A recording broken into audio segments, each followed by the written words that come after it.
On this program, we let you in on everything happening in Cross River State, in governance, in the private sector. We try to give you the necessary information as Cross Riverians on how to be a part of the scheme of things, or how to stay informed or be abreast of the happenings in Cross River State.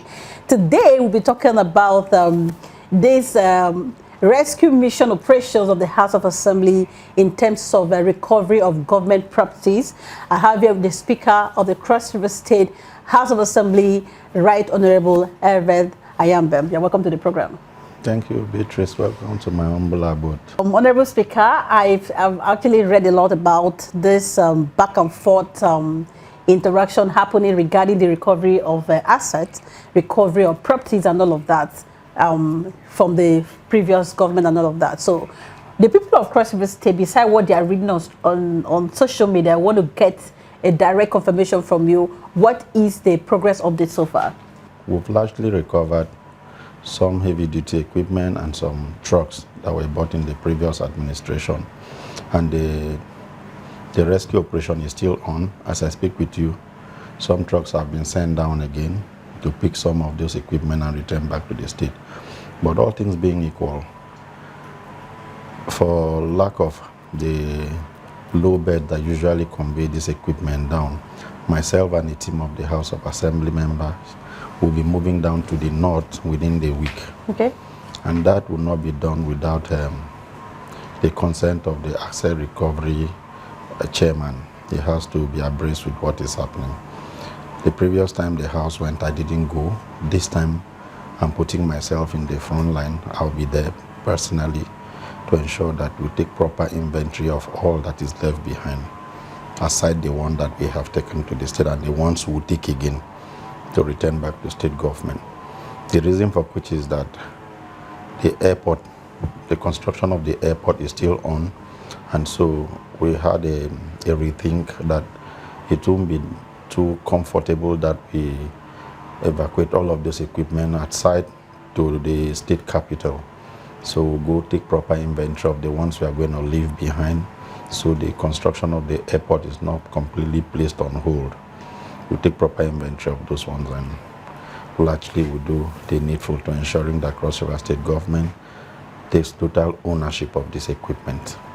All right, so the question I will have on my mind while you were talking is, how are you sure those are government equipment? What were the due diligence checks that were carried out to be certain of the fact that, okay, these are government equipment and we have to retrieve them?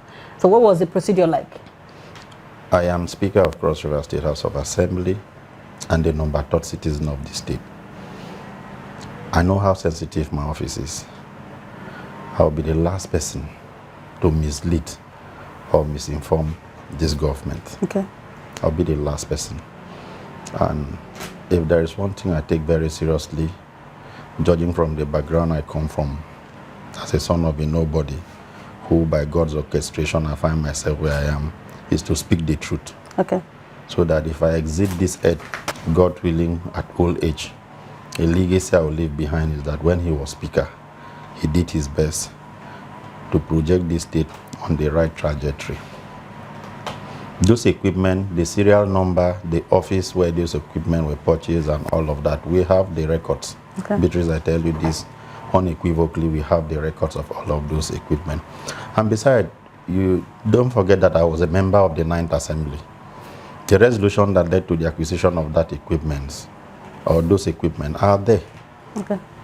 So if there's anybody with any counter information, I challenge such a person to come.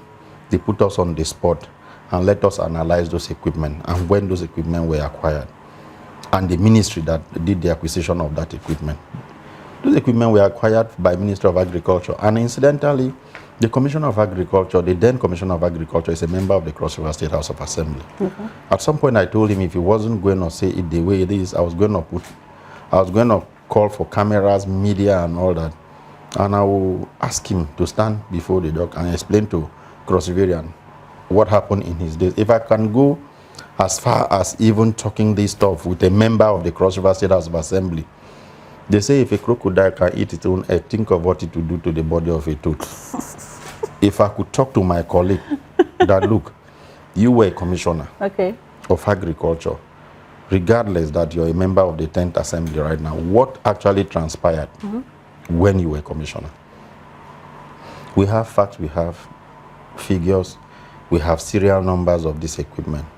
Nobody will stand today tall to say he owns those equipment. Nobody. Right. The equipment, I tell you unequivocally, belongs to Cross River State government. Okay. All right, so now there are many questions, multifaceted questions that everyone out there might be asking. The question number one, how did the equipment get into the hands of the person that is leasing them out to Cross River State government now? And then, of course, what are the names behind this charade? I think that if we are going to speak truth to power, we should do that convincingly. So what are the names behind? Who are the people responsible? Because I've heard your interviews, I've heard the analysis on social media. Are you trying to protect someone somewhere? I'm not protecting anybody. Okay. I'm not. The truth is, there is a company called Zeka. Okay. And this company has been the one leasing this equipment to Cross River State government. What is prevailing right now, Beatrice, is that you own a car. I saw your car and I said, Beatrice, is that your car? You said yes. Then somebody surreptitiously took the car and started renting the car to you, leasing the car to you. Back to the owner. To you that owns the car. Yeah. That's what is happening in Cross River State now. Equipment owned by Cross River State government.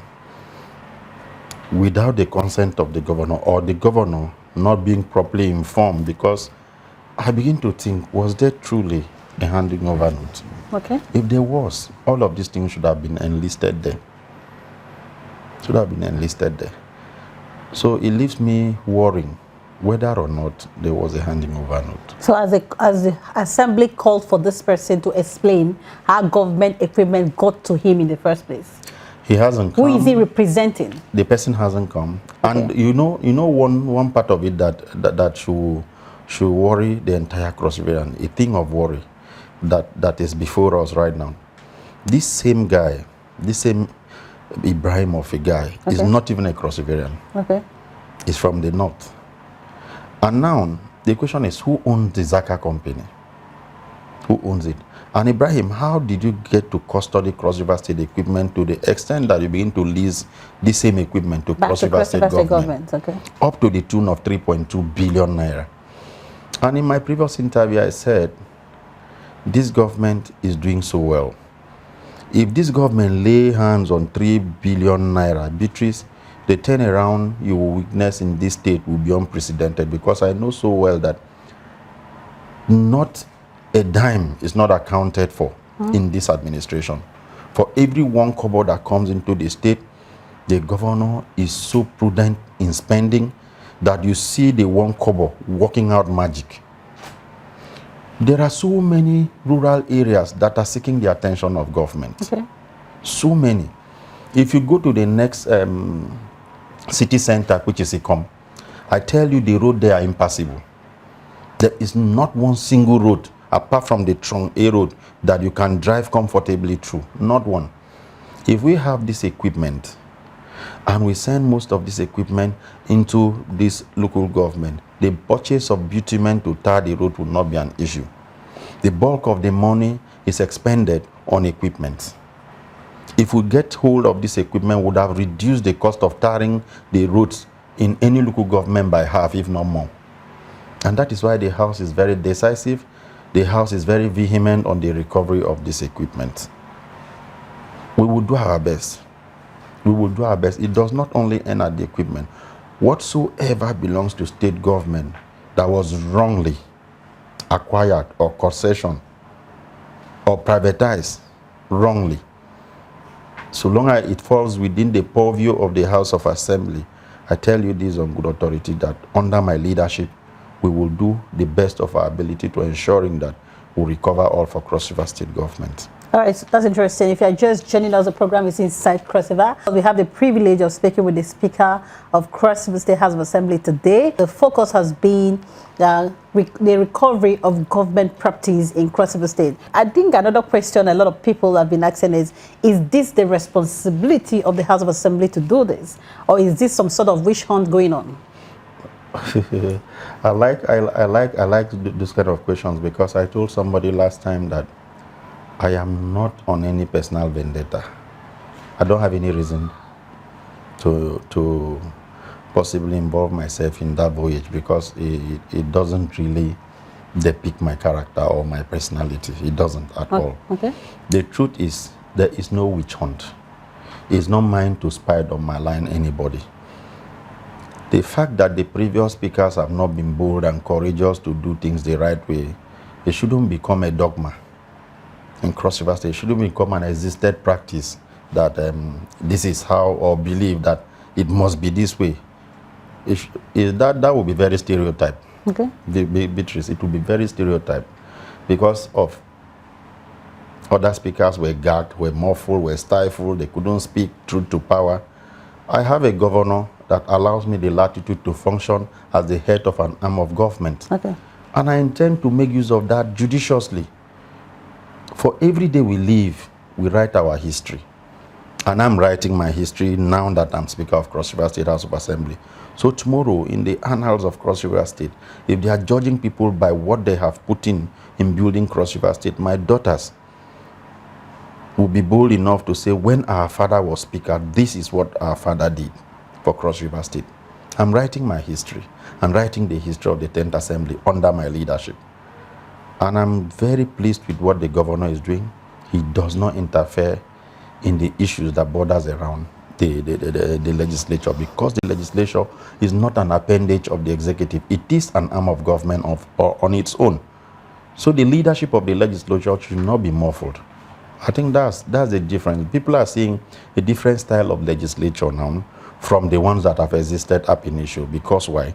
Maybe the previous governors didn't allow the speakers to perform their duties optimally. What we are doing today is falls within our purview, like I earlier told you, that will legislate. We come up with resolutions. The executive has a right to implement. Sure. When we come up with our resolutions, we don't have our duty ends there. We transmit these resolutions to the executive. The executive have a right to implement what they need to do. But on the recovery spree that you're seeing now, the House came up with resolutions and mandated in their resolution that, look, we have to take ownership of this. As I speak with you, Beatrice, I am protecting my seat. There is no sane leader that is saddled with the responsibility of leading 24 other members that will not want to protect his seat. Members are determined. Members are very cooperative with what is happening in the system today, because there is nobody, all of us are from different constituencies that makes up the 18 local government that makes up a state called Cross River. Sure. And all of these local government, the roads, the infrastructures are left in a comatose.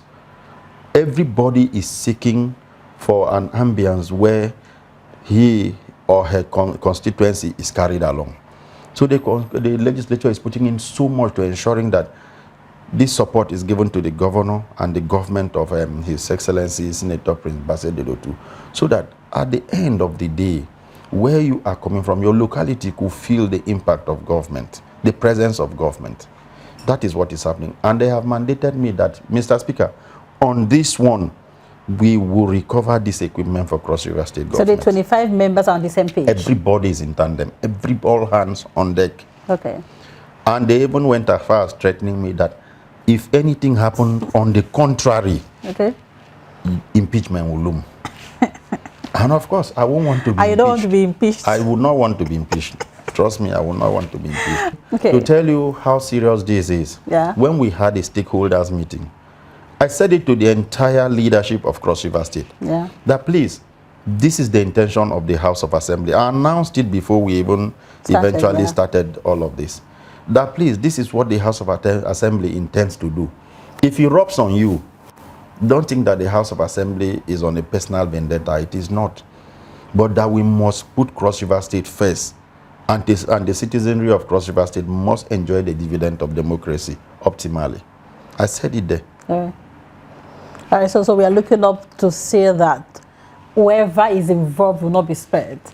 I hope there will not be a situation where you get to a certain discovery and there are people close to you that are part of it, and then the whole quest stops there.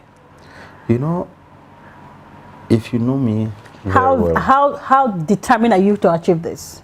If you know me very well, you know that I don't have a permanent friend. And that's why I don't have that many. Okay. I have very few friends.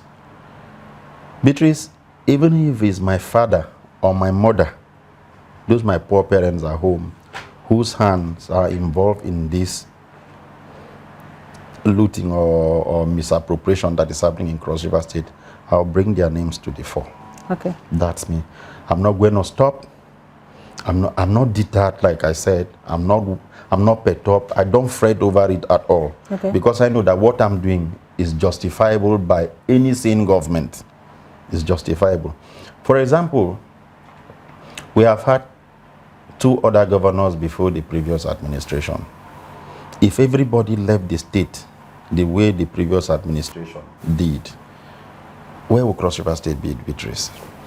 Today, the governor, in his wisdom and in his magnanimity, has gone as far as spending so much to ensure that the lost Tinapa is recovered again, has become Cross River State property. If he came and all he's thinking of is acquisition, how to get Tinapa and turn it to a personal property, what will Cross Riverians say? The governor is putting in so much, he's doing so much to ensuring that we have a state we call Cross River State. In doing all of this to put Cross River State back on toes again, there is no possibility that he won't step on other toes. He will certainly step. See, Beatrice, I tell you on good authority that as soon as you start administering correctness in a system, you must step on toes. Okay. You must certainly step on toes. I know what I'm doing. I may be unconsciously stepping on toes, but then in all of it, I will tender on reserve apology later when all of this is done and done properly. But for now, but the right thing has to be done. I don't care who asks his God. All right, so Honorable Speaker, you know, I personally went to Piles and Pylon company at the Awi, right? And then, I was passing, and then I saw the roof was off. I personally went in there, and all the major equipment, all the heavy equipment, everything gone. And I had to do a recording. I even sent it to you, and I sent it to a lot of stakeholders, sent it to the governor, put it on social media, and I had a question, a very simple question. What actually happened there? As an assembly, have you people try to find out what the problem is with that industry? Well, I will say it the way it is. Pile and Pylon factory failed from conception. Okay. Yes. It failed from conception because the poles that were supposed to be erected, they were supposed to be taken as far as Ekang. Mm-hmm. Why site the factory in Akampa? They say nearness to raw materials is part of nearness to raw material is one of the key cardinal points to siting an industry, right? Am I right? Then if I'm right, the purpose for which the Pile and Pylon factory was sited in Akampa was to build the deep sea port in Bakassi. Why not site it very close to the Bakassi people, where the people will know that this is meant to bring development to our community? The people would have jealously guided that factory. All right. So I would say it failed from conception. So failing from conception, is that the reason why the equipment have been carted away? Secondly, priority was not placed on that Pile and Pylon. If priority, why I'm saying priority was not prioritized. If it was prioritized, in the course of the government winding down, optimal security would have been put in place there to curb this menace that has just plagued that Pile and Pylon factory.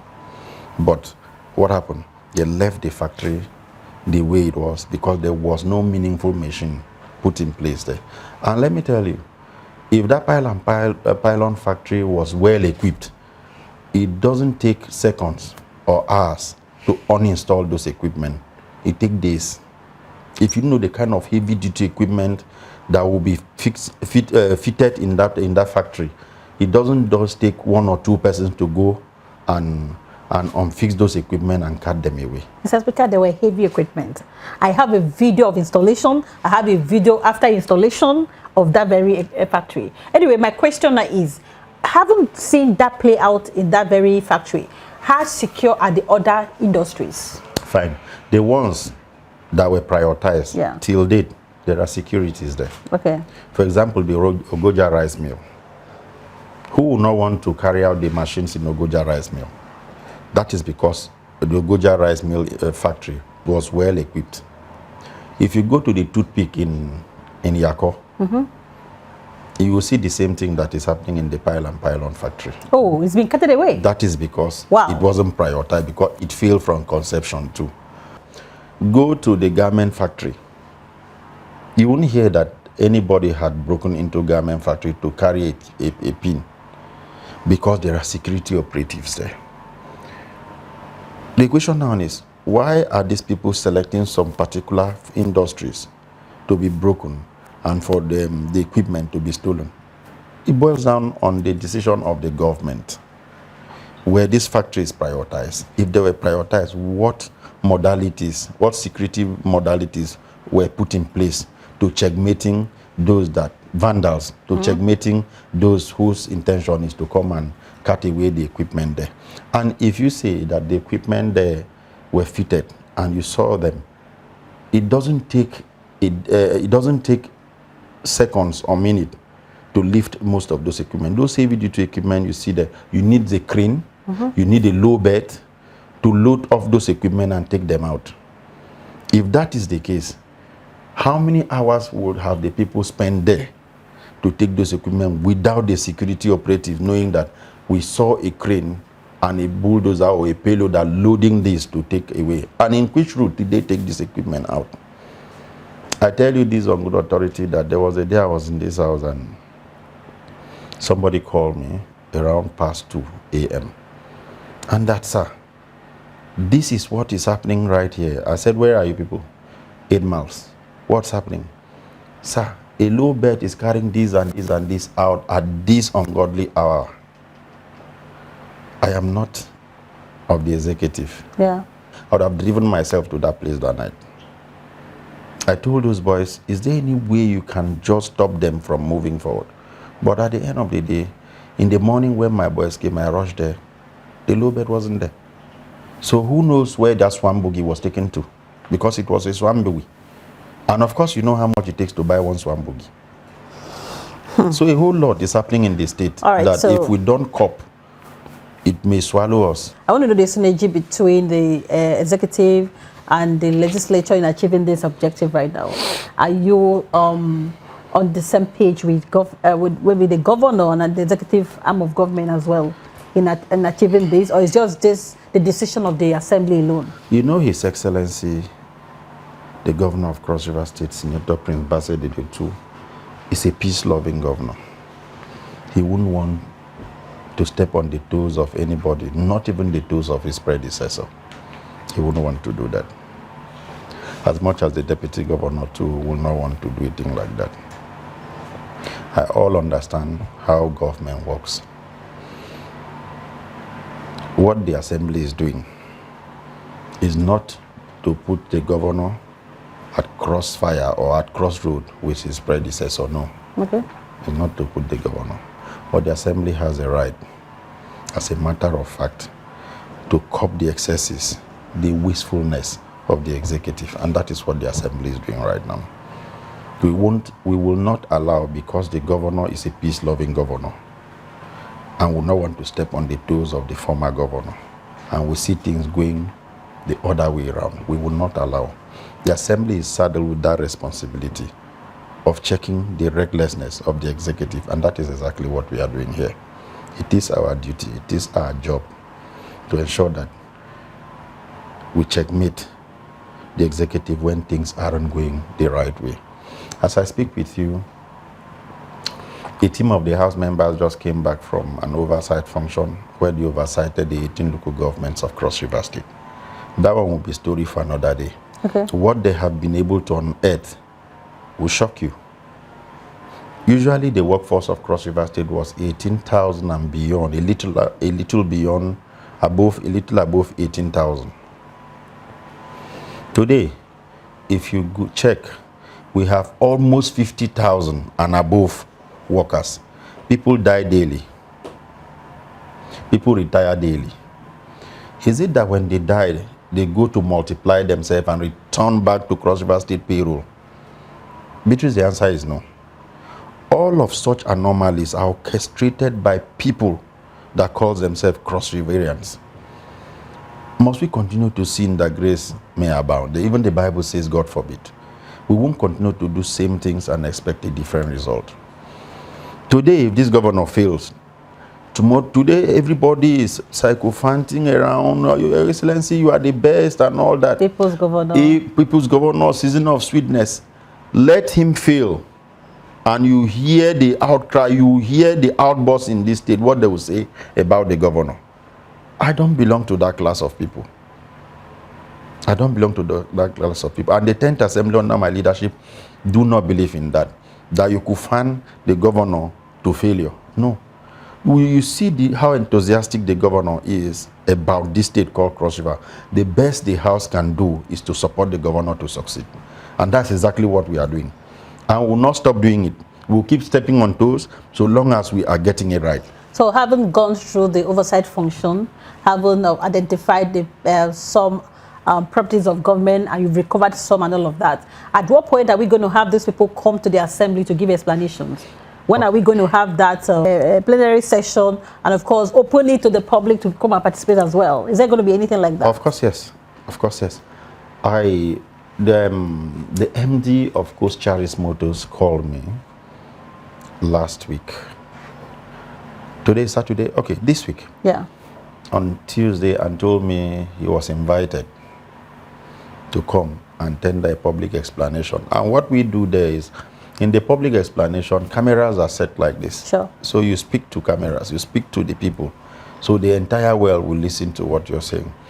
And of course, the assembly is saddled with the responsibility of giving you invitation twice. And at the third time, if you fail to come, the assembly has a right to issue a warrant of arrest, no matter where you are or whoever you are.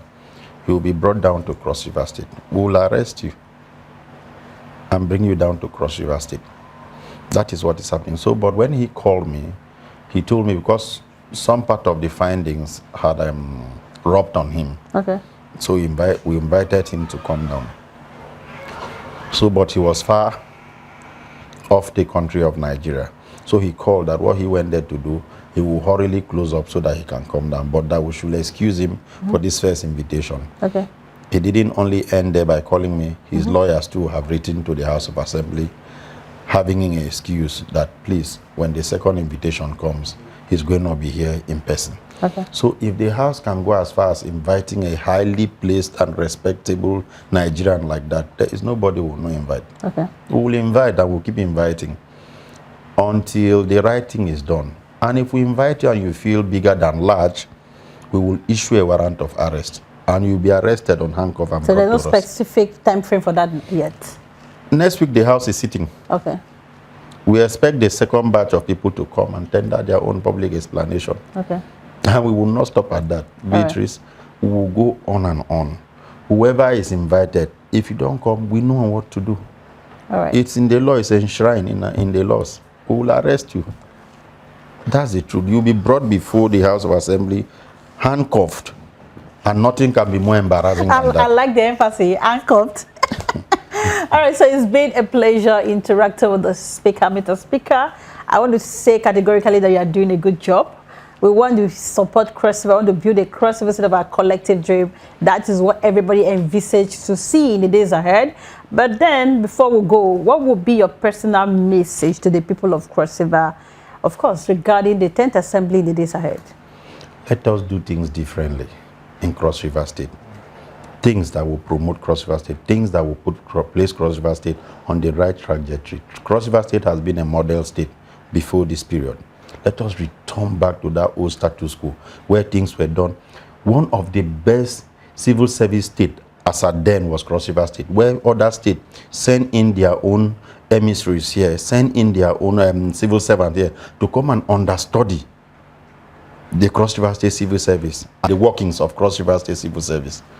We did all of that. We used to be that model state where other states send in their civil servants, their top civil servants to come and understudy what we do in Cross River State. Now the question is, when did we suddenly derail? When? So let us do things differently and return back Cross River State to the old status quo where we used to be a model state when it comes to civil service. Let us return back Cross River State to that old story where a Cross Riverian is trusted, where government is accountable to the people. That's my earnest desire.